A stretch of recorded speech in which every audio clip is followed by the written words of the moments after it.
इस कार्यक्रम के प्रायोजक हैं श्री निहाल चंद्र जी जैन, श्रीमती अचरज कुमारी जैन, श्री घेवर चंद्र जी जैन, श्रीमती कल्पना देवी जैन, श्रीमती सुनीता जैन, श्री विनय जैन, श्रीमती पूर्वी जैन, जयपुर, राजस्थान। नमो अरिहंताणम, नमो सिद्धाणम, नमो आयर्याणम, नमो वज्रायाणम, नमो लोये सव्यसाहुणम। ओकारं बिंदु संयुक्तं नित्यं ध्यायन्ति योगिनः, कामदं मोक्षदं चैव ओंकाराय नमो नमः। अविरल शब्द घनोग प्रक्षालित सकल भूतल मल कलंका, मुनिभिरुपासित तीर्था सरस्वती हरतु नो दुरितान्। अज्ञान तिमिरान्धानां ज्ञानाञ्जनशलाकया चक्षुरुन्मिलितं येन तस्मै श्रीगुरुवे नमः। श्री परम गुरुवे नमः। परम्पराचार्य गुरुवे नमः। सकल कलुष विध्वंसकं श्रेयसां परिवर्धकं, धर्म संबंधकं, भव्य जीव मन प्रतिबोधकारकं, पुण्य प्रकाशकं, पाप प्रणाशकमिदं शास्त्रं श्री संयम प्रकाश नामधेयम्। अस्य मूल ग्रंथ करता रहे श्री सर्वज्ञ देवास, तदुत्तर ग्रंथ करता रहे श्री गणधर देवास, तेषां वचनानुसारम् आसाद्य आचार्य श्री कुंद कुंदामनये, आचार्य सूर्य सागरेण विरचितं, श्रोता रहे सावधानतया शृण्वन्तु। मंगलम भगवान वीरो, मंगलम गौतमो गणी, मंगलम कुंद कुंदाद्यो, जैन धर्मोस्तु मंगलम। सर्वमंगल मांगल्यम सर्वकल्याणकारिकं, प्रधानं सर्वधर्माणां जैनं जयतु शासनं, जैनं जयतु शासनं, जैनं जयतु शासनं। संयम प्रकाश नाम का यह ग्रंथ है, आचार्य महाराज सूर्य सागर जी साहब द्वारा लिखी गई ये सुंदर रचना। और प्रकरण चल रहा था श्रावकों के 6 आवश्यकों के संदर्भ में। श्रावक के जीवन में 6 बातें ऐसी होती है जो अनिवार्य रूप से होती है।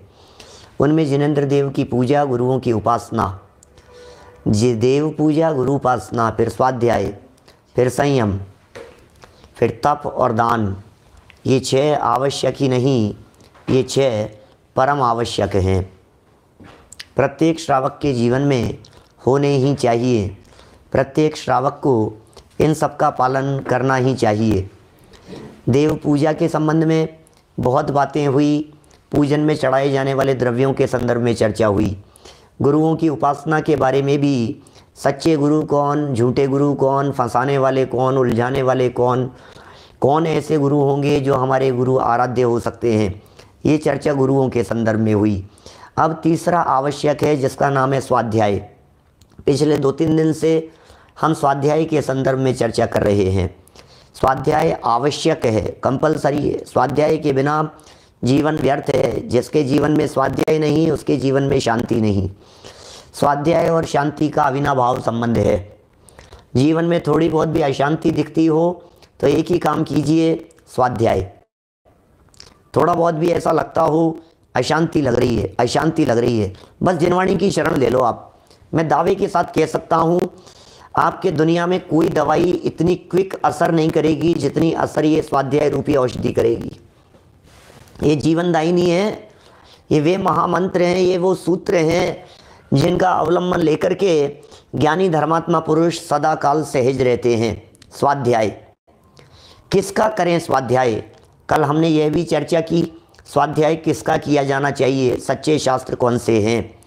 इस संबंध में रत्नकरण श्रावकाचार्य का एक श्लोक प्रस्तुत किया था, वीतराग विज्ञान पाठमाला भाग 2 में दिया हुआ है।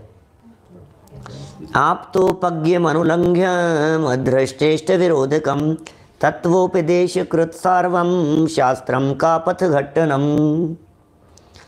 बहुत सुंदर श्लोक है।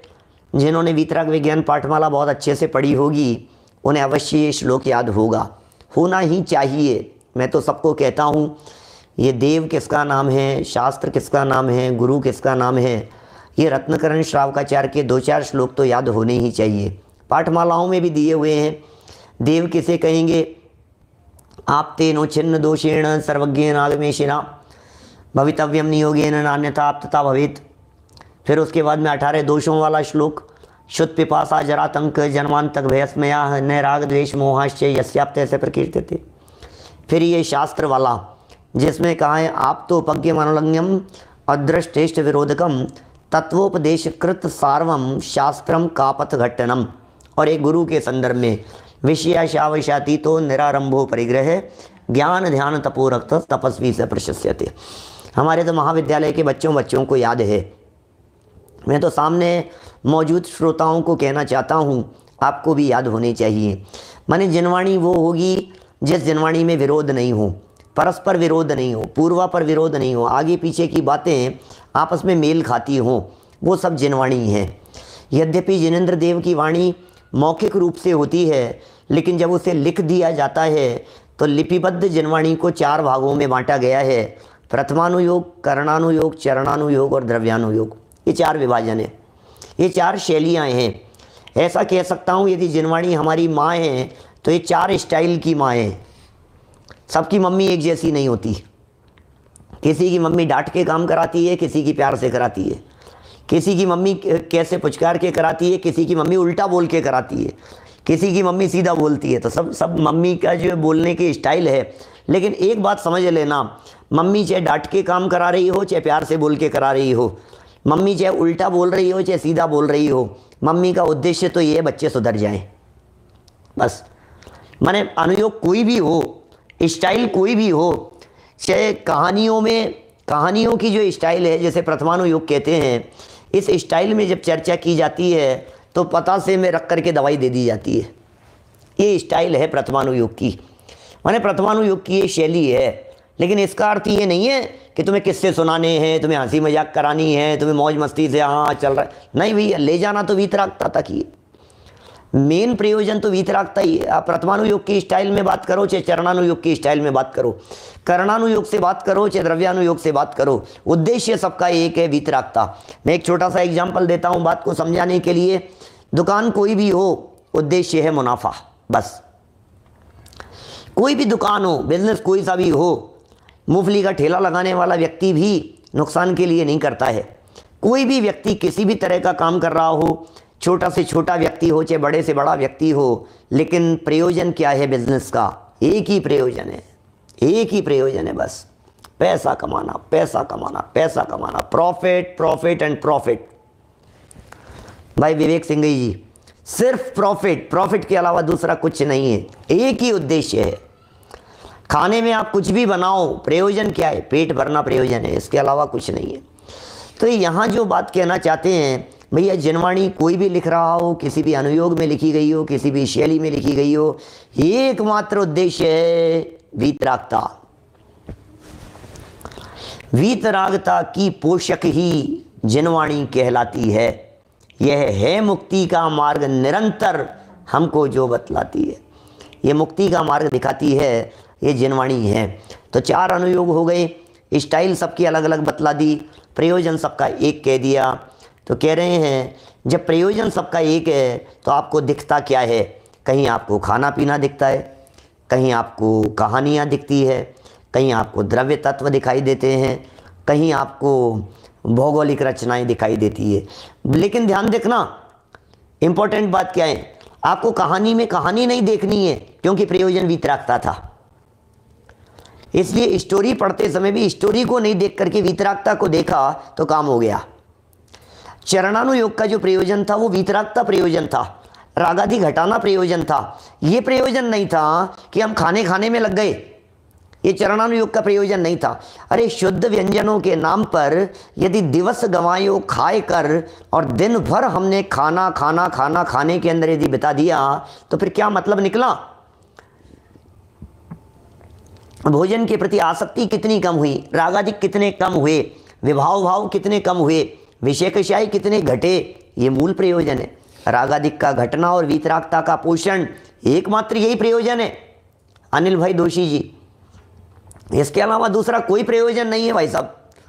तो बोले चरणानुयोग पढ़ करके यही नंदीश्वर द्वीप देखा आपने, पंचमेरु की रचना देखी आपने, समूहशरण की रचना देखने लगी आपने, और देखते देखते आपको मजा आने लगा, यार क्या गजब की रचनाएं, गजब की रचनाएं। तो आपने उसमें गजब देखा कि उन्हें देख करके भी वीतराग भाव को वृद्धि किया, प्रयोजन तो वीतरागता थी। वाओ, ये थोड़ी ना प्रयोजन था। प्रयोजन तो ये था, अरे इतना सब कुछ होते हुए भी, चक्रवर्ती का इतना वैभव होते हुए भी छोड़ करके चले गए, ये है वाओ। समझ में आ रही है बात? यार क्या गजब है यार, चक्रवर्ती की तो क्या ठाट। मालूम है आपको चक्रवर्ती की चक्षु इंद्री की सामर्थ्य 47,263 योजन। ओ इतना देख लेता है, गजब। कर्णेंद्री की सामर्थ्य 12 योजन तक की, क्या गजब है भाई साहब। स्पर्शन इंद्री की सामर्थ्य, रसना इंद्री की सामर्थ्य, सुनो सुनो सुनो भाई, तुम इसकी सामर्थ्य को देख करके अट्रैक्ट मत लो ना, क्योंकि जिसके पास में ये सामर्थ्य थी उसको इसकी महिमा नहीं थी। प्रथमानुयोग ये बतला रहा है। उद्देश्य क्या है? उद्देश्य नहीं भूलना चाहिए कभी भी, लक्ष्य नहीं भूलना चाहिए। श्याम सिंघवी जी साहब, फोकस कहाँ है चक्रवर्ती का? ये देखो चक्रवर्ती को किसकी महिमा आ रही है? तुम्हें 96,000 रानियों की महिमा आ रही है, तुम्हें 18 करोड़ घोड़ों की महिमा आ रही है, 84 लाख हाथियों की महिमा आ रही है, 14 रत्न और 9 निधियां। गजब है भाई साहब। एक एक रत्न, एक एक निधि की रक्षा करने वाले स्वर्ग के 1,000 देव हैं। वो गजब ही है भाई साहब, क्या ठाट बाटे हैं उसके। चक्रवर्ती की खीर की चर्चा करने लगो तो मजे आ रहे हैं हमारे को, क्या ठाट बाटे भाई साहब। चक्रवर्ती की खीर तो गजब ही की है। अरे गजब तो ये है कि ऐसी खीर बन जाने के बावजूद भी उसको छोड़ करके चल देता है। मजा तो ये है। मजेदार चीज तो चक्रवर्ती से पूछो, आनंद किसका नाम है? चक्रवर्ती से पूछो जिसमें हमें आनंद दिख रहा है। हमें रिद्धियों की महिमा आ रही है, हमें संपत्ति की महिमा आ रही है, हमें वैभव की महिमा आ रही है, हमें गाड़ी की महिमा आ रही है, हमें सुविधाओं की महिमा आ रही है, हमें साधनों की महिमा आ रही है। घर में ही वैरागी भरत जी, घर में ही वैरागी, संजीव जी का भजन है हमारे। घर में ही वैरागी भरत जी, घर में ही तुम्हें किसकी महिमा आ रही है? आत्मा की महिमा, आत्मा की महिमा। समय सार 38वीं गाथा में कह रहे हैं, कुंद कुंदाचार्य देव, महिमा तो आत्मा की आए भाई, तुझे किसकी महिमा आ रही है बतला। उससे पूछ रत्नत्रयधारियों से, उन्हें किसकी महिमा आ रही है। सम्यक दृष्टियों से पूछो, उन्हें किसकी महिमा आ रही है। चक्रवर्ती की संपदा, बोले गिनते नहीं है इसको, कव्य की बीट के समान कह दिया। क्या छंद है? चक्रवर्ती की संपदा इंद्र सरीखे भोग, और काग बीट सम गिनत है सम्यक दृष्टि लोग। क्या भाई साहब, क्या है चीज? चक्रवर्ती की संपदा, क्या क्या बात कर रहे हो? चक्रवर्ती की संपदा का मतलब समझते हैं? थोड़ा आइडिया लगाऊं, चक्रवर्ती की संपदा का मतलब क्या होता है? प्रथमानुयोग की बात कर रहा हूं, छंद मैंने पढ़ा नहीं है अभी आपके सामने, छंद पढ़ने वाला हूं प्रथमानुयोग के लक्षण वाला। ये सब प्रथमानुयोग की चर्चाएं, पेज नंबर है संयम प्रकाश ग्रंथ का 486, 486 नंबर पेज है, 486 नंबर पेज है। और कहना क्या चाहते हैं? चक्रवर्ती की संपदा। सुनील जी सर्राफ साहब, चक्रवर्ती की संपदा का मतलब क्या है? विचार कीजिए जरा, चक्रवर्ती की संपदा का मतलब क्या है? धर्मेंद्र जी, चक्रवर्ती की संपदा का मतलब क्या है? हम कल्पना नहीं कर सकते, वो इतना बड़ा सम्राट है। कहना अच्छा नहीं लगता है, लेकिन वर्तमान में पूरे दुनिया में जितने देश हैं, इन सारे देश के जितने राष्ट्रपति और प्रधानमंत्री जी पद पर हैं, वे लोग उस चक्रवर्ती सम्राट के यहाँ घर में, अब समझ लो आप जो कह दिया मैंने, क्या ऐसा है? वो चक्रवर्ती सम्राट है, वो सर्वेंट बन करके दरवाजे पर खड़े रहे, चौकीदार बन करके। वो उस व्यक्ति का व्यक्तित्व क्या है? वो चक्रवर्ती सम्राट, वो किसका नाम है? क्या हम नाम नहीं ले सकते किसी का, देश काल परिस्थितियां ऐसी है, लेकिन जिसका नाम आपकी जबान पर आ रहा हो, जिसका नाम आपकी जबान पर आ रहा हो, जहां आपकी जबान पर आपका नाम आ रहा हो, समझ लेना वो उनके यहां पहुंचा लगा है। ऐसी स्थिति है चक्रवर्ती के यहां। जिस बड़े से बड़े व्यक्ति की आप बात करो, चक्रवर्ती सम्राट होता क्या है? किसका नाम है चक्रवर्ती सम्राट? चक्रवर्ती का वैभव क्या होता है? लेकिन अब ये बातें सुनकर के आपको कैसा लग रहा होगा? गजब है, गजब है। अरे गजब तो ये है क्या, जैसे नाक सिनकी दादा, कुछ दम नहीं है इसमें। हे शांति जिन तृण समतजी, ली शरण एक अखंड की। ओह, तिनके के समान, घास के तिनके के समान छोड़ करके चले जाते हैं। ये है भाई साहब गजब की बात। भरत भाई दादर, सोच भी नहीं सकते हम तो, क्या हम तो सोच भी नहीं सकते। चक्रवर्ती की संपदा और इंद्र सरीखे भोग, चक्रवर्ती की संपदा इंद्र सरीखे भोग, और काग बीट सम गिनत है। कबूतर की बीट नहीं, कबूतर की बीट तो औषधियों में काम आएगी। चिड़िया की बीट नहीं, किसी और गाय की पोटी की बात नहीं कर रहे। गोबर से तो कितने उपचार हो रहे हैं दुनिया भर के, गोबर गैस और न मालूम क्या क्या। गाय के गोबर की बात नहीं चल रही है, कौवे की बीट के संदर्भ में कह रहे हैं, जो किसी काम की नहीं है। काग बीट सम गिनत है, उसके समान गिन रहे हैं कौवे की बीट। कौन? सम्यक दृष्टि लोग। अरे ये सम्यक दृष्टि लोग, ये सम्यक दृष्टि समझते क्या है अपने आप को? ये सम्यक दृष्टियों को ऐसा क्या मिल गया है? ये क्या समझ रहे हैं ये सम्यक दृष्टि? ओहो भैया क्या बात कहें, सम्यक दृष्टि को कुछ और मिल गया है। ये कैसे पता लगेगी भाई साहब? ये बातें आपको पता लगेगी प्रथमानुयोग को पढ़ने से। ये बातें आपको पता लगेगी प्रथमानुयोग को पढ़ने से। प्रथमानुयोग का निष्कर्ष निकलेगा, सार निकलेगा प्रथमानुयोग का। जब आप प्रथमानुयोग की कहानियों को देखेंगे, जब प्रसंगों को देखेंगे, तो अंत में लगेगा आपको खत्म। प्रथमानुयोग किस्से, प्रथमानुयोग जीवन चरित्र, प्रथमानुयोग कहानियां, चरणानुयोग आचरण, करणानुयोग कर्म और ज्योग्राफी करण, और द्रव्यानुयोग द्रव्य तत्व की चर्चा। क्या? द्रव्य और तत्व की चर्चा, ये द्रव्यानुयोग है। वस्तु स्वरूप की चर्चा, भेद विज्ञान की चर्चा, ये द्रव्यानुयोग है। हम यहाँ प्रथमानुयोग की चर्चा शुरू कर रहे हैं आपके बीच में। क्या है प्रथमानुयोग? अरे भाई साहब, प्रथमानुयोग गजब की चीज़ है प्रथमानुयोग। देखिए रत्नकरण श्रावकाचार्य के दूसरे अध्याय का दूसरा श्लोक है जो चर्चा कर रहा है प्रथमानुयोग के लक्षण की। 486 नंबर का पेज है।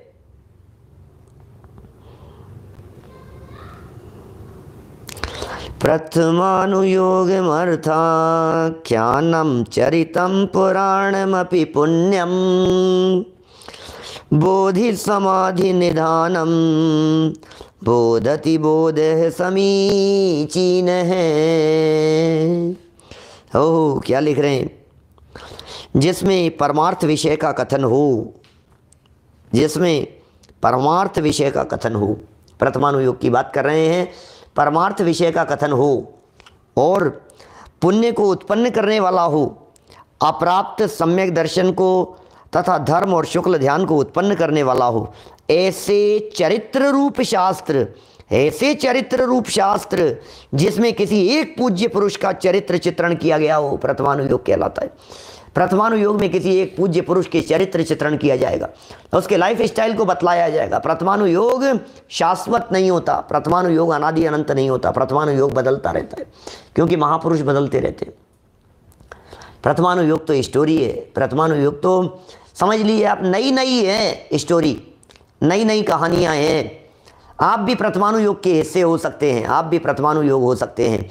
आगे आने वाला इतिहास, आगे आने वाले लोग, आगे आने वाले लोग आपको याद करेंगे। मैं आपसे पूछता हूँ, टोडरमल जी प्रथमानुयोग, टोडरमल जी का जीवन चरित्र और कथाएं, ये प्रथमानुयोग है या नहीं है? बनारसी दास जी का जीवन, वो प्रथमानुयोग है या नहीं है? प्रथमानुयोग है, प्रथमानुयोग कहेंगे। 2000 साल पहले भद्रभाव स्वामी के जीवन में घटी हुई घटनाएं, सम्राट चंद्रगुप्त मौर्य की घटना, प्रथमानुयोग है या नहीं है? हाँ, वो तो प्रथमानुयोग है, वो तो प्रथमानुयोग है साहब। 2000 साल पहले चंद्रगुप्त स्वामी के साथ में जो घटना घटी थी सम्राट चंद्रगुप्त मौर्य के बारे में, वो तो प्रथमानुयोग है। महाराजा श्रेणिक की घटना, बोले हाँ वो तो और पुराना हो गया, वो तो प्रथमानुयोग है। तो श्रेणिक महाराजा प्रथमानुयोग, तो श्रेणिक के बच्चे वही प्रथमानुयोग, फिर श्रेणिक के पोते बोले वही प्रथमानुयोग, तो फिर चंद्रगुप्त वही प्रथमानुयोग। फिर नहीं, प्रथमानुयोग कब से लोगे आप? अरे जो चीज़ पुरानी होती चली जाती है और जो वीतरागता के पोषण के लिए कथा प्रस्तुत कर दी जाती है, कथा सुना दी जाती है, वो सब प्रथमानुयोग के अंतर्गत चले जाती हैं। चाहे वे श्रीमद जी की चर्चा हो, चाहे गुरुदेव श्री की चर्चा हो, चाहे टोडरमल जी की चर्चा हो, जो भी महापुरुष भविष्य में जिनका जीवन चरित्र भविष्य में जीवों को प्रेरणा देने वाला होगा, वो सब प्रथमानुयोग हैं। लेकिन प्रथमानुयोग में मुख्य रीति से उन विशिष्ट महापुरुषों की कथाओं को शामिल किया जाता है जो विशिष्ट महापुरुष 63 शलाका पुरुषों के अंतर्गत आते हैं। 169 महापुरुषों में आते हैं, उन्हें शामिल किया जाता है। लेकिन नहीं हो तो भी चलेगा, कोई फर्क नहीं पड़ता है। जैसे फॉर एग्जाम्पल मैं आपसे बात करूं, जैसे समझ लीजिए अपने सेठ सुदर्शन नारायण थे या प्रतिनारायण? सेठ सुदर्शन कौन थे? बलभद्र, रामदेव, सेठ सुदर्शन क्या थे? 169 महापुरुषों में से संजीव जी साहब दिल्ली से, बोलो ये सेठ सुदर्शन कौन थे? जितेंद्र जी साहब कोई थे? तो सेठ सुदर्शन की जो कहानी है, जो प्रसंग है, वो प्रथमानुयोग है या नहीं है? हाँ? हम तो सोच रहे थे चक्रवर्ती होगा। चक्रवर्ती थोड़ी नहीं है। उमाकांत जी भाई साहब बोलो। ये मतलब मेरा कहने का मतलब ये है, अरे कितना झकझोर देने वाला उनके लाइफ का वो इंसिडेंट है, उसको देख करके हमें ऐसे लगता है नीचे से ऊपर तक धुस जाते हैं हम। कोई ज़रूरी नहीं है कि कोई व्यक्ति ऐसा हो। अच्छा, रावण की चर्चा, कीचक की चर्चा और इनकी चर्चा और किसी की भी व्यक्ति की चर्चा, कुछ भी हो, आपको प्रेरणा मिल रही है या नहीं? प्रथमानुयोग हिम्मत नहीं हारने देता है, प्रथमानुयोग बल प्रदान करता है, पर प्रथमानुयोग पावर फूंक देता है, प्रथमानुयोग डिप्रेशन में नहीं आने देता है। प्रथमानुयोग की कहानियाँ हमारे अंदर में इतना उत्साह भर देती है, प्रथमानुयोग को पढ़ करके पावर आती है, अरे ये ऐसा कर सकते तो मेरे तो तुम्हारे जी कौन दुख है, मृत्यु महोत्सव भारी, तुम्हारे क्या संकट है। उन्होंने देखो उनके साथ में कैसा हो गया, उनके साथ में कैसा हो गया, इनके साथ में कैसा हो गया। उनकी तो क्या बताऊं भाई साहब। सीता के जीवन की तो, माता सीता के जीवन में तो तीन बार जंगल में, एक बार वनवास ससुर ने, दूसरी बार वनवास पति ने, तीसरी बार वनवास स्वेच्छा से दीक्षा लेकर के। विचार करना, उनके जीवन में इतने संकट। अरे किसी एक महापुरुष के जीवन को उठा करके देख लीजिए आप। जीवनदर चरित्र पढ़ाया था हमने थोड़े समय पहले, क्षत्र चूड़ामणि के नाम से जीवनदर चरित्र। जन्म कहाँ हुआ था उनका? आपका कहाँ हुआ है भाई साहब? भास्कर जी, नगर में हुआ है, गांव में हुआ है, शहर में हुआ है, जहाँ भी हुआ है। शमशान में तो नहीं हुआ था, जंगल में तो नहीं हुआ। इसका मतलब जब हम कंपैरिजन करके देखते हैं उनसे अपने आप को, तो अपने आप को पाएंगे हम कितने सौभाग्यशाली हैं। माँ बाप का प्यार नहीं मिला, पिता दीक्षा लेकर के चले गए। ऐसा बच्चा जिस बच्चे को अपने पिता का प्यार नहीं मिला, ऐसा बच्चा जिस बच्चे को जन्म देने के बाद माँ शमशान में छोड़ करके पीछे झाड़ियों में जाकर के छिप जाए, आप सोचो उस बच्चे को माँ का प्यार नहीं मिला। मिला होगा जितना भी दूसरों के यहाँ जाकर के पल रहा है, बढ़ रहा है। आप देखिए कैसी स्थिति है। एक सम्राट का बेटा होकर के भी, सत्येंद्र, महाराजा सत्येंद्र का बच्चा होते हुए भी कहाँ रह रहा है। ओहो, घटनाएं कैसी कैसी है बोलो। चिड़िया को कैद करके पाला था पिछले जन्म में। ये बातें ऐसी ऐसी लगती हैं, सोच सोच करके हमारे को ऐसा लगता है माने प्रथमानुयोग शिक्षा दे रहा है अनजाने में। कहानियाँ पढ़ो, सतियों की कहानियाँ पढ़ो, महापुरुषों की कहानियाँ पढ़ो, उनके जीवन चरित्र पढ़ो, उनकी लाइफ स्टाइल पढ़ो, गुरुदेव श्री का जीवन चरित्र पढ़ो। सुमत जी भाई साहब ने कोई 40-45 प्रवचनों में पूरा गुरुदेव श्री का चरित्र गाया है मतलब सुनाया है, कहा है। सुनो जरा एक बार उनको, मजा आएगा आपको। अपने ये वर्णी जी की गौरव गाथा, जीवन गाथा, मेरी जीवन गाथा के नाम से उनकी आत्मकथा है वर्णी जी की। जरा सुनो तो सही उसको, उस आत्मकथा को सुनो तो सही।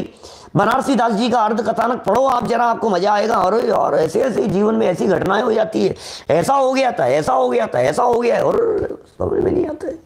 इस कार्यक्रम के प्रायोजक हैं श्री निहाल चंद्र जी जैन, श्रीमती अचरज कुमारी जैन, श्री घेवर चंद्र जी जैन, श्रीमती कल्पना देवी जैन, श्रीमती सुनीता जैन, श्री विनय जैन, श्रीमती पूर्वी जैन, जयपुर, राजस्थान।